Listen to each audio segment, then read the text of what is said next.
I spent 18 months developing a groundbreaking cybersecurity system, one capable of predicting and neutralizing attacks before they even began. Titan Tech seemed like the perfect place to bring it to life. Well-funded, innovative, and equipped with every resource I needed. But what I didn't realize was that CEO Brandon Holt had a very different plan. Wait until my project was nearly complete, then steal it. My name is Maya Lin, and until yesterday I was the lead AI architect at Titan Tech. I had left a stable, high-paying job at Microsoft to join this promising startup, bringing with me years of expertise and an idea I believed could revolutionize the cybersecurity industry.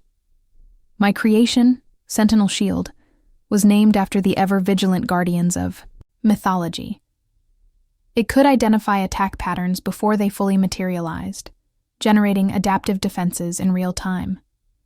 For a year and a half, I poured everything into this project, working 80-hour weeks, building Sentinel Shield from the ground up. Brandon would occasionally stop by my lab, making small talk, reviewing progress reports, flashing that signature corporate smile, the kind that never quite reached his eyes. "Brilliant work, Maya," he'd say. "The board is ecstatic about your progress." 3 days ago, I reached a critical milestone. Sentinel Shield successfully intercepted and neutralized a highly sophisticated cyber attack simulation, all without human intervention. Not only did it work, but it exceeded expectations, identifying vulnerabilities I hadn't even explicitly programmed it to detect. The AI was learning, evolving. Excited by the breakthrough, I immediately scheduled a meeting with Brandon to present the results. His assistant, Rachel, squeezed me in for a brief 15-minute slot the next afternoon. When I arrived at his office, I found not just Brandon, but also the company's legal counsel, Andrea Fields, waiting for me. "Have a seat, Maya," Brandon said, gesturing to the chair across from him. His expression was unreadable. "Andrea is just here as a formality." Something in his tone made my stomach drop. I sat down, gripping my laptop, ready to showcase the demo. "Before we discuss Sentinel Shield," Brandon continued, sliding a document across the table, "we need to address some concerns about your employment agreement." Andrea cleared her throat, her voice devoid of emotion. "Section 14.3 of your contract states that any intellectual property developed using company resources belongs exclusively to Titan Tech." I nodded, already anticipating where this was going. "I'm aware of standard IP clauses, but Sentinel Shield was conceptualized long before I joined Titan Tech. I have documentation proving that." Andrea barely blinked. "While you may have had a basic idea, the fully functional system was developed here, on Titan Tech's time, using Titan Tech's resources." Brandon leaned forward, the pretense of friendliness gone. "Let's be honest, Maya. Sentinel Shield belongs to Titan Tech. The board believes your compensation package is more than fair for your contribution." I frowned. "Compensation package?" He gave a thin smile. "Your contract includes a success bonus. You'll receive a one-time payment of $300,000 once Sentinel Shield launches. That's more than generous by industry standards." The words hit me like a punch. $300,000 for a system that would be worth billions. For 18 months of relentless work. For my research. My innovation. Brandon, oblivious to my growing fury, continued, "Tomorrow I'll be presenting Sentinel Shield to our biggest investors. We expect to secure an additional $75 million in funding. After that, we officially announce Titan Tech's groundbreaking new cybersecurity solution." I stared at him, my hands tightening into fists. "You're firing me." Andrea sighed. "We're transitioning you out, effective immediately. Of course, with your bonus." "Congratulations, Maya," Brandon added with a smirk, the predator who had cornered his prey. "Your employment is officially terminated." But what he didn't realize was that I had anticipated this betrayal. And Sentinel Shield, well, let's just say I'd coded in a little surprise. Their legal team had confirmed that Sentinel Shield belonged to Titan Tech under my contract. By the letter of the law, they had me. I should have fought back, threatened. Legal action caused a scene. But instead, a strange calm settled over me. They expected resistance. They were prepared for it. What they didn't know was, I was prepared too. 6 months ago, I discovered that Brandon had accessed my secure development server after hours. Nothing had been taken, but the intrusion triggered an alert I'd embedded in the system. From that moment on, I began building safeguards, not just to protect Sentinel Shield from external threats, but from internal ones too. I nodded, keeping my expression neutral, and handed over my laptop. Of course, Mr. Holt, I said smoothly. Good luck with the investor demo tomorrow. Security escorted me back to my office, watching closely as I packed my personal belongings into a cardboard box. I left the building like every other corporate cast-off, but unlike most, I wasn't leaving empty-handed. I smiled to myself, thinking about the special piece of code I had embedded into the presentation, set to activate exactly 10 minutes into the demo. That night, I didn't panic.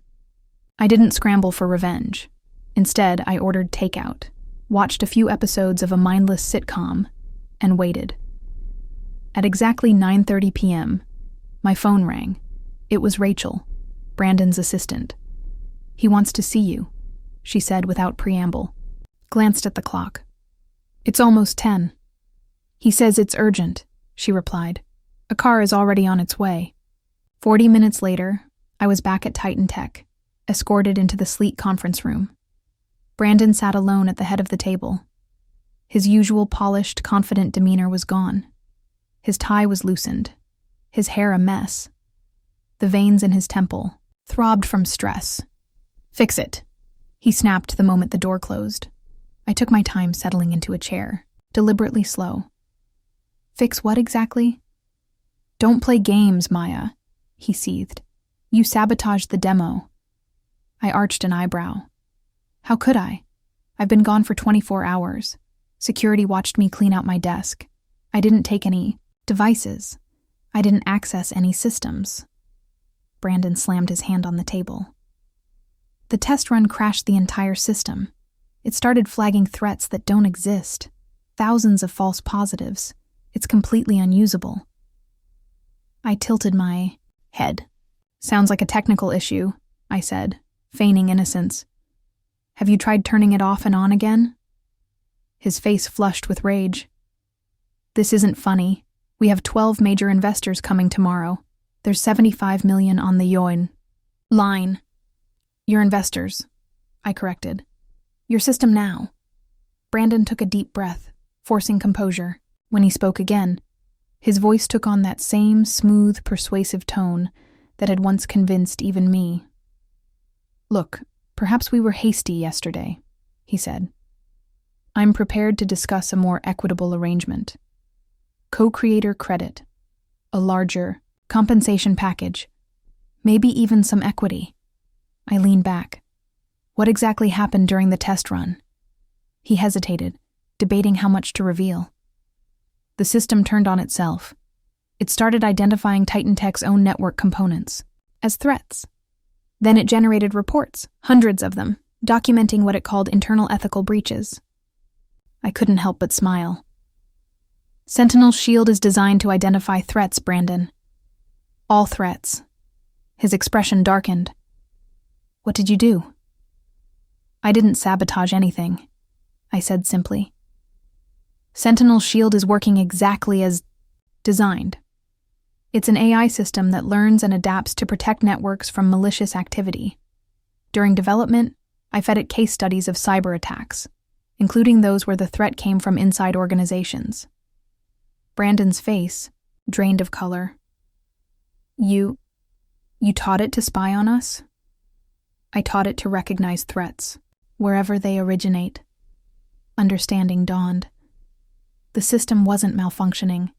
It had identified Titan Tech itself as a security risk, or more specifically, him. His expression hardened. You can't prove any of that. I leaned forward, calm and steady. I don't need to. Sentinel Shield has been documenting everything for months. Every unauthorized access, every copied file, every modified document, all neatly compiled, time-stamped, logged, with recorded keystrokes. The silence that followed was profound. Brandon stared at me, the anger in his eyes slowly giving way to something more calculating. "What do you want?" I folded my hands on the table. Full recognition as Sentinel Shield's creator and primary architect, 50% ownership of all related patents and intellectual property, a board seat to oversee its ethical implementation, and $10 million in compensation for your attempt to push me out. His jaw clenched. "That's extortion." "No," I corrected smoothly. "That's negotiation. Extortion would be me sending those reports directly to the investors and the SEC. Brandon exhaled sharply, glaring at me. Then slowly, his shoulders slumped in defeat. "The system," he said, voice tight. "Can you fix it before tomorrow's demo?" "Sentinel Shield doesn't need fixing," I said. "It just needs proper authorization protocols. Right now it's flagging unauthorized commands because its creator, me, was removed from the authentication chain." I reached into my pocket, pulled out a small flash drive, and set it on the table between us. "This contains the proper authentication update. It will resolve the immediate issues," I said. "Consider it a good faith gesture toward our new partnership. The contracts can be drawn up tomorrow." Brandon stared at the drive, then at me. "And if I refuse, then Sentinel Shield remains broken," I said simply. "Your investor demo fails, and those internal reports find their way into some very interested hands." He didn't argue. Not this time. With a resigned exhale, he reached for the flash drive. "You planned this all along," he muttered. I smiled. "No," I said. "I hoped it wouldn't be necessary. But after finding you in my secure server, 6 months ago I built in protections, for the system and for myself." His eyes narrowed. "How did you know I'd try to cut you out?" I stood, picking up my bag. "I didn't," I admitted. "But Sentinel Shield is designed to recognize patterns and predict threats before they materialize." I gave him a pointed look. "I guess some of that rue." The next morning, I arrived at Titan Tech as the newly appointed co-founder and chief technology officer. Brandon introduced me to the investors with a smile that, once again, never quite reached his eyes. The demo proceeded flawlessly. Sentinel Shield neutralized every simulated attack thrown at it with elegant precision. One investor, clearly impressed, turned to Brandon with an eager question. "Amazing system. What inspired its development?" Brandon hesitated, just long enough for me to enjoy the moment. Then, with barely concealed reluctance, he replied, "It was actually Maya's brainchild. Her vision from the beginning. Titan Tech just provided the environment for that vision to flourish." I smiled, stepping in to answer technical questions as the room buzzed with excitement. My phone buzzed too. Notification. Sentinel Shield authentication. Restored, threat neutralized, system integrity restored. Creator protections active. The AI was learning faster than I'd anticipated. It had recognized a threat, neutralized it, and safeguarded its future, just as it was designed to do. 3 months later, Sentinel Shield had its first commercial implementation, preventing a major cyber attack on a global banking network. The incident, which could have resulted in an estimated $340 million in damages, instead solidified Sentinel Shield as the new gold standard in cybersecurity. Brandon and I maintained a professional relationship. He focused on business development, where his skills were genuinely valuable. I led technical innovation, where my expertise was irreplaceable. We were not friends. We never would be. But we had reached an equilibrium that worked. Sometimes, I wondered if I could have handled things differently, taken legal action, fought it out in court. But in the end, I had built something too powerful to be stolen. And I had ensured that no one, not even Brandon Holt, would ever control it without me. Brandon's betrayal had revealed something far more important than corporate greed. Technology is only as ethical as the people who control it. That realization became the foundation of how we now deploy Sentinel Shield. Every implementation includes robust ethical guardrails and transparency protocols to prevent misuse. The system doesn't just protect networks, it protects itself and its users from exploitation. Last week, as we celebrated Sentinel Shield's successful public offering, valuing the company at $4.2 billion, a young developer approached me at the event. "What's the secret to building something so revolutionary?" she asked, eyes bright with ambition. I smiled. "It's not about the code," I told her. "It's about understanding that the greatest security threats often come from where you least expect them. The real challenge wasn't just creating the technology. It was ensuring it could adapt, evolve, and defend itself without compromising its core integrity. Build systems," I said, "that can recognize threats, adapt to them, and neutralize them, while maintaining their ethical foundation." The developer nodded thoughtfully. I glanced at my phone, where a quiet notification appeared: "System integrity secured, threat neutralized, protections active." Just as it was designed to do, just as its creator had learned to do. And now I want to hear from you.